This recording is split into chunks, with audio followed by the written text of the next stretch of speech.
ఇంకా ఓపెన్గా మాట్లాడుతున్నావా? ఎందుకంటే చెప్పండి. చిరంజీవి గారు ప్రజారాజ్యం పార్టీ పెట్టడం మీకు అస్సలు ఇష్టం లేదు.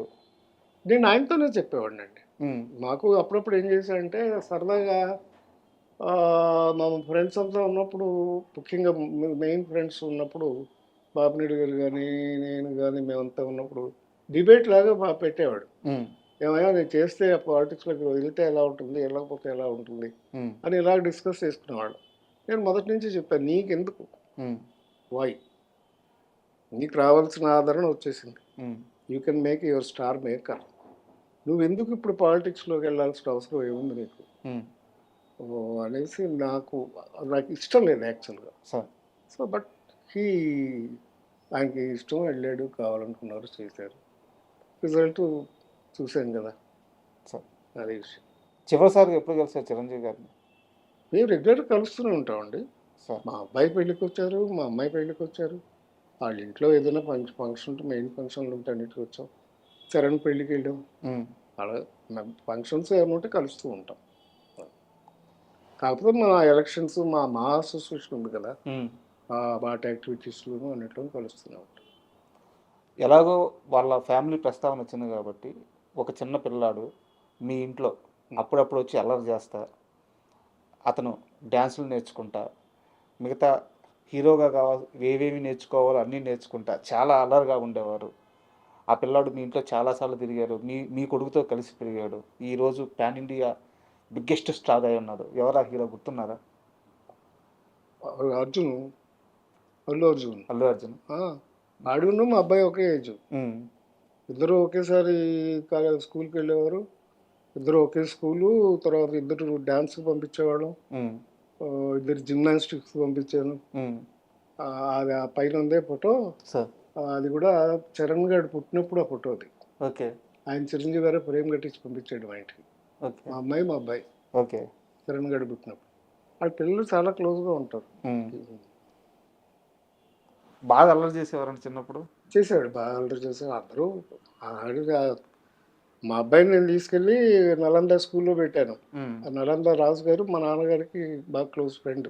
ఓకే అసలు ఆ రాజుగారు, నలంద రాజు గారే ఎస్ఆర్ నగర్లో ఆయన ముందే స్టోర్స్ ఉండేది, ఆయన స్కూల్ పెట్టింది. ఉమ్, ఉమ్, మా అబ్బాయిని విజయవాడలో చదివించి కొన్నాళ్ళ తర్వాత నలందలో తీసుకొచ్చి నలందలో పెట్టాను.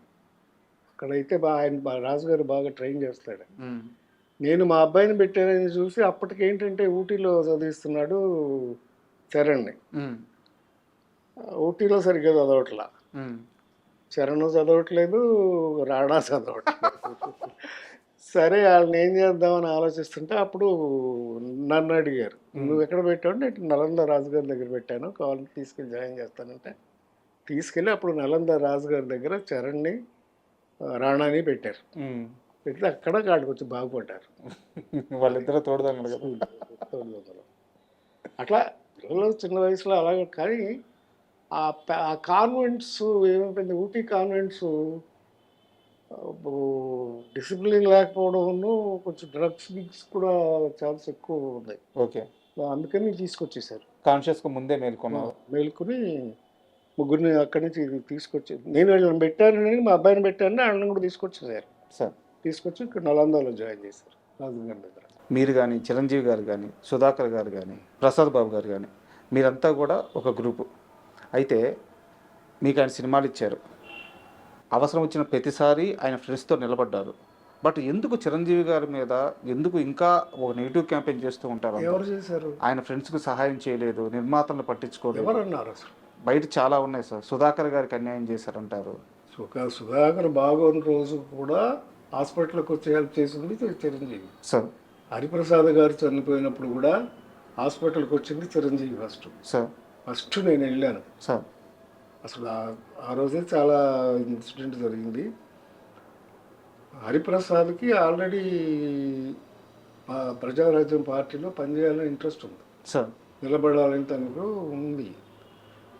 అయితే అప్పుడు కొంచెం లావ్ అయ్యాడు హరిప్రసాద్. దాసనారాయణరావు గారు ఆయన గురువు, ఆయన హరిప్రసాద్ని కోపడ్డారు, ఎందుకు నువ్వు లావ్ అవుతున్నావా, ఇంత లావ్ అయిపోయావు అని చెప్పేసి అనేసరికి ఆయన వెళ్ళి నేచర్ క్యూర్ హాస్పిటల్లో చేరాడు. ఓకే.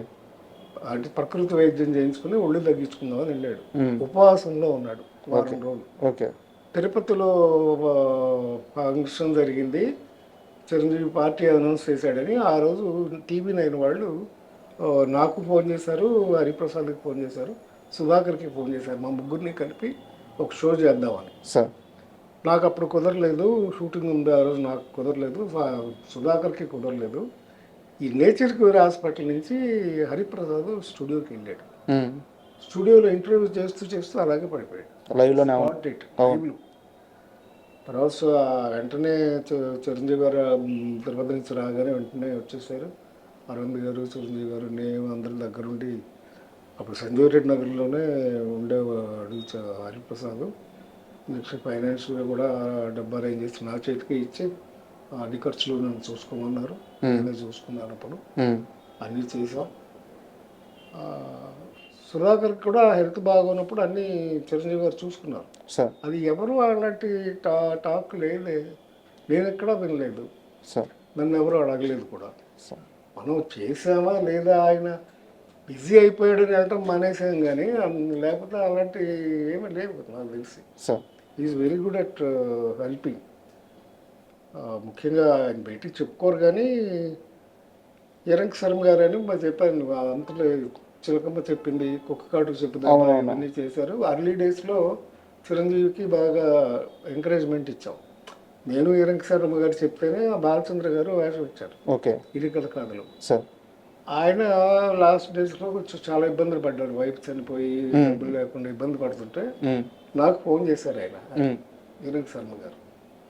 నారాయణ ఇట్లా ఫైనాన్షియల్గా ఇబ్బందిగా ఉంది, కొంచెం చిరంజీవి గారు చెప్తావా అని. లేదు సార్, మీరంటే గౌరవం ఉంది ఆయనకి, మీరంటే చాలా ఇది ఉంది, డైరెక్ట్గా మీరే ఫోన్ చేయండి అంటే ఆయన ఫోన్ చేసి మాట్లాడారు. చిరంజీవికి ఇట్లా ఇబ్బందిగా ఉంది నాకు ఫోన్ అంటే, వెంటనే సాయంకాలం కల్లా మెడ్రాస్లో ఆయన ఇంటికి చెక్ అయిపోయింది. క్యాష్ 5 lakhs ఒక్కరోజులో. ఒక్కరోజు అంటే ఫోన్ చేస్తే అక్కడ ఇచ్చేస్తారు కదా సార్. సో ఇలాంటివన్నీ చాలా హెల్ప్ చేస్తున్నాడు ఆయన. సార్. ఇంకెందుకు వస్తుంది సార్ ఆయనకి? అదే సార్ సమస్య ఏంటంటే నేను చెప్తున్నాను కదా, ఆయన చేసే సహాయాలు. శరం గారు నాకు ఫోన్ చేసి మళ్ళీ నారాయణరావు ఇట్లా పంపించేశాడు, నేను కూడా అనుకోలేదు ఇంత హెల్ప్ అవుతుందని అని అన్నారు. చాలా సంతోషించారు. తర్వాత నెలకు ఆయన చనిపోయారు అనుకోండి. బట్ ఎవరికి నాకు తెలిసి చాలా మందికి చేశాడు ఆయన. సార్. ఆయన స్టాఫ్కి కానీ అందరికీ బాగానే చేశాడు. ఇంకా ఆయన చెయ్యింది ఏంటి సార్?